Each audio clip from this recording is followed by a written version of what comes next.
Hello, people. Good morning, good afternoon, good evening, wherever you are.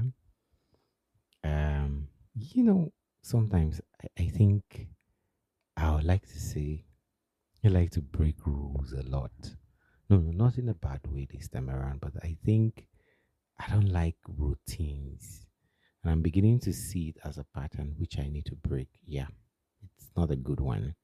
Sometimes regimentation is good because it helps create a system, it helps create structure, and it helps create balance. The truth is, I actually have those regimented thing all around. I think my friends tease me a lot about that because they say you can't have your life this patterned. But hey, sometimes that's just my shield around the many things I can't control. I mean, right? So the cycle of influence come in. It's been a long time that I did this, but I think the pressure is too much. So I'm going to just do it back to back, just to tell you guys that I still got it. It's just the vicissitudes, whatever that English is, the vicissitudes of life, and then the complexities of adulthood that has really kept me from this space. But hey, I'm back. It's just about priorities, right? Yeah. So a friend asked me on a particular topic, and while we were having that conversation, it became something that I said, okay, this is podcast worthy. And he told me to credit him for the idea. Sorry, Daniel, I ain't gonna credit you, and there's nothing you do about it. All right, that's what friends are for. You can just take the ideas and build around it and go away with it. But I want to talk about something today, and that thing is called illumination. Yeah, illumination, not Illuminati, illumination. The appearance of light on anything, virtually anything. But I'm just going to explore this particular space, and I'm going to do it very methodically and maybe a little bit conventional. We go back in history, we have a bit of touch up on some things that have really learned or that have developed my mind over the years. And I will help us to also see beyond the ordinary of illumination the most I can, because I think I'm still becoming when it comes to being illuminated, as the case may be. And let's go back in history. There is a book, it's in the Library of the Forgotten. It's actually been exposed, and I was privileged. When I mean privilege, rare privilege, to just have a glimpse at it. I think most of the copies are becoming visible online, but those were books that they keep, those kind of reserved part of the library. And that book is The Art of Thought. Is by Graham Wallace. If you know Wallace, he's the co-founder of London School of Economics. By the way, I don't want to call names, but some people went on vacation and all they are doing is just give us a glimpse of the city of London. Okay. And then I remind myself that I have to work so hard. But it's fine. Back to what we are saying. So, you know yourself, by the way. So, Graham Wallace, the co founder of London School of Economics, he actually was the first person that I think, yes, I think authoritatively I can say that from most of the works I've read. He's one of the first person that published a book that has the modern account of having insights. And it's in that his book, The Art of Thought. There he actually put a lot together on the model of, I mean, just the common concept of how insights work. Insight, that means having insight into something, yeah? How insight works. So if you need anything, and I mean, if you genuinely want to go through the route of understanding insight or explanation on how to get insights in any world, you must refer to the book or you must refer to the work of Wallace. There's no way you do a literature around it that you will not see Wallace popping up here and there. And he's one of those early days British free thinkers, right? And for me, when I was struggling to collect these thoughts together, and before the conversation or after the conversation, of course, that's why I said I'm not giving credit, because after the conversation, I had to do the deep diving into this first set of illumination, or the topic of illumination as it is. You know, Wallace was born in the 18th centuries, by the way, and he was born into a very religious family. It's something I don't know what happened to him, but by the time he got to Oxford, he abandoned the faith and he replaced it with a new faith. But I think I was also happy because at the end of his life, he also came back to the faith, but he replaced it with socialism. And him and his guys, they ran the Fabian Society. If you've read about the famous Fabian Society of the 1884 in Oxford, he was one of them. I can remember Virginia Woolf. I can remember Russell, Bertrand Russell, and Leonard. And I think H.G. Wells, just a couple of those luminaries. The society, they named it after the famous Roman general Fabius Maximus. And guess what they nicknamed themselves? The Delayers. And truly, I think these guys delayed a lot of things. Um, the Delayers, because, Maximus avoided the battle of the Hannibal, and then he delayed a little. So I don't know why they named themselves that the delayers, but it has a lot to do. But if you notice what the Fabian Society did right from Oxford, you know, they were the one that started negotiating minimum wage, slum clearance, the universal health care, national educational system. They designed the whole system literally. Several members of those Fabian Society, they helped and they formed the initial part of the British Labour Party. And I'm not talking about the the history of the UK system right now, but I want us to see something, how illumination is bettered, right?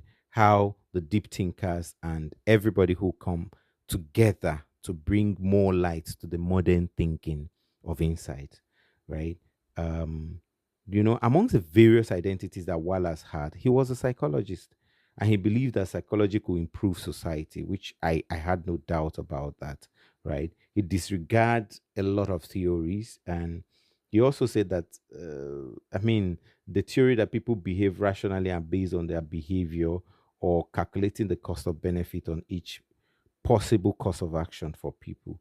And Wallace largely argued that politicians who want to get people to behave sensibly will need to study psychology. In his book, The Art of Thought, he tried to apply the concept of psychology to show people how to think more effectively. And that's what endeared me to him. I'm fascinated with the way people think. And I don't do this intentionally. So don't think and don't look at me that way. If I spend 10 minutes with you, I have designed a system around your pattern of thinking. And trust me, most times I know how people think really fast. But for Wallace, that psychology helped him to really do that. And you know, societal designs that they made gave a lot of perspective to what we have today in the world of innovation and insight, right? But one of the last contribution before I drop the talk on the art of thoughts is in one of the chapters is called stage control, right? Now, Wallace presented four stages where we can get insights. If you want to get insight on anything, there are four stages where this is presented, right? And the first stage is preparation, the second stage is incubation, third stage is illumination, which is what we're focusing on, and the last stage is verification.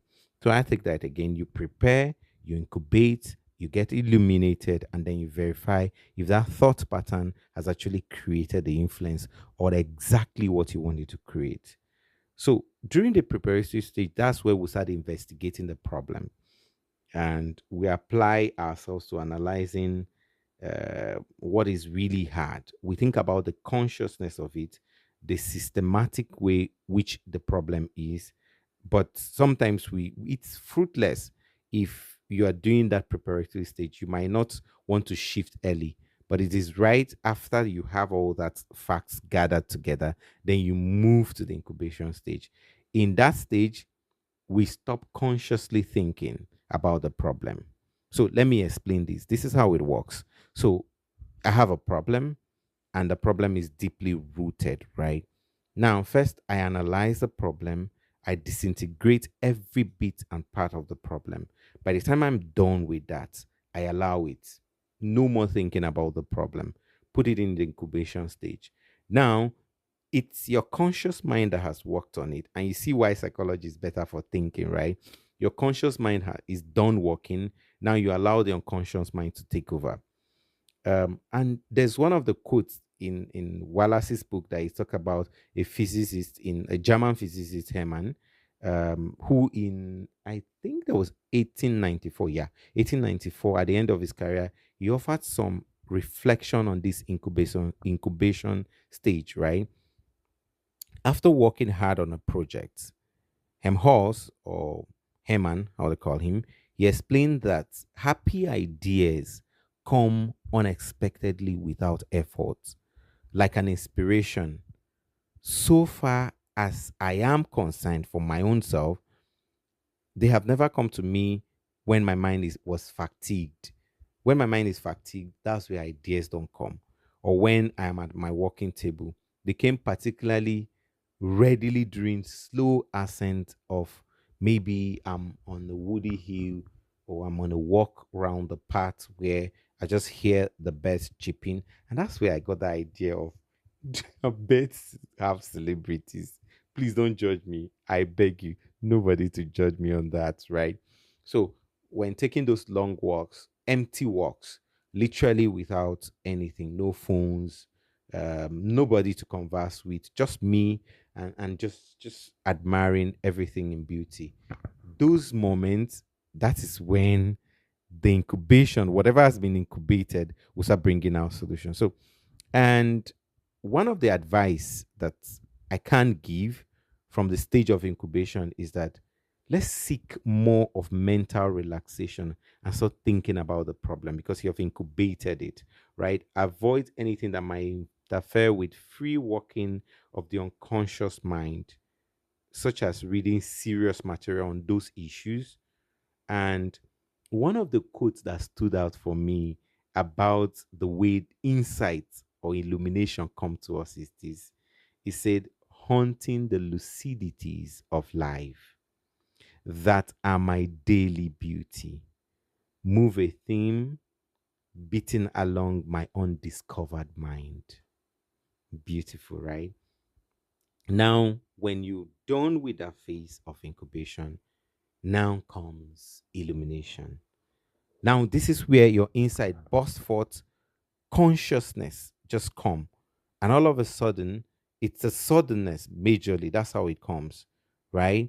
And I believe that insight is what I call the happy idea.